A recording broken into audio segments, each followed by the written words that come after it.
this has been something that I had to actually search my inbox for Blagojevich because I've had a lot of fire calls about Robert Blagojevich getting a pardon or commutation. Because, like, I don't want to fight with all the cars. You guys can walk here for just about a year and a half, and he's already issued 5 pardons and a first commutation. So this has been a long time coming.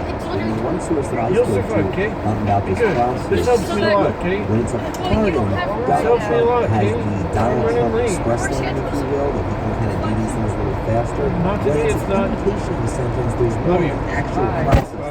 There is no Donald Trump express lane. You've got to go through the process. So the fact that Blagojevich was a commuted sentence means that it was being something the White House had worked on for the last several weeks, or had worked on it months ago. Before that, and then bringing it back up to the forefront now. We have Bernie Carrick, we have Mike Nelson, who's gone around and done an incredible job. Rob Blagojevich was one of several commutations or pardons that the president and his team had announced, but it's apparently part of a larger stack that the president and the White House are preparing to roll out there. So we're not exactly done yet. I mean, one person wrote me and said there's a ton more, just wait. Now, that doesn't necessarily mean that these are household names. Some of these are, low-level felon crimes that names you and I have never heard of, but it doesn't matter. It still is an interesting thing for the White House to rev that up, and it's a pet project, we should mention, of Jared Kushner, the president's son-in-law, who is very big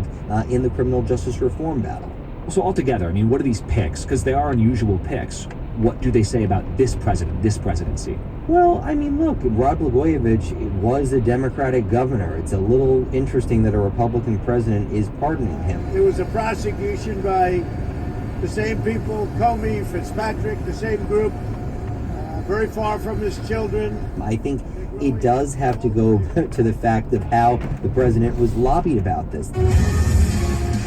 The wife of former Illinois Governor Rod Blagojevich is appealing to President Trump once again tonight. Let's not forget, Rod Blagojevich's wife was on Fox News consistently begging the president to look in here. The prosecutors even asked the judge to sentence my husband to 20 years. And why would they do that? Because they wanted to bury my husband and the truth about what they did to our family so deep it would never come out. Carrick was the one-time right-hand man to former New York Mayor Rudy Giuliani and was at his side on 9/11. Bernard Carrick, the former New York City police commissioner, a Fox News commentator. I think that's one avenue among others that is just very different from any president. It was a pardon request brought right to the Oval Office by Kim Kardashian. And now, 1 week later, President Trump has commuted the sentence of Alice Marie Johnson.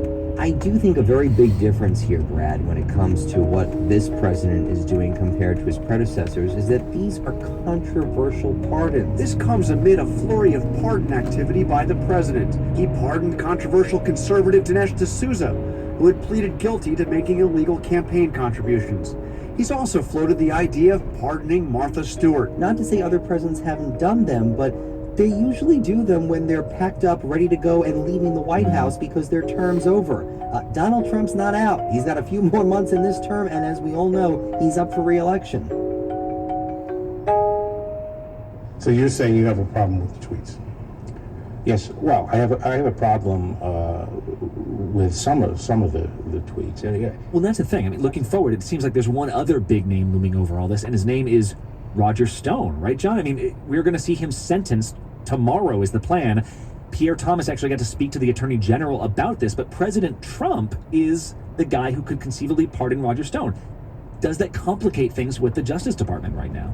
In the case of Roger Stone, I got to tell you, Brad, I really don't know how this week is going to end. I mean, the president sort of teased that when asked by Catherine Falders. Roger Stone deserves any prison time? You're going to see what happens. Let's see what happens. I do think what's unique about Roger Stone compared to Michael Flynn and others is that Roger Stone is someone that has known Donald Trump for decades. I agree with his assessment that there is no obstruction and no collusion. I mean, look, up until he was silenced, was appealing to the president, was out there still defending him, remained loyal, which is a big thing for this president. You know, oftentimes, pretty much all the time, I really rely on the recommendations of people that know them. So, as the president watches and consumes what's happening nonstop on cable news, I think it's something that the president is going to be really thinking about, weighing on him quite heavily as we wrap up this week. Yeah, if we're talking about controversial news, that is the one everyone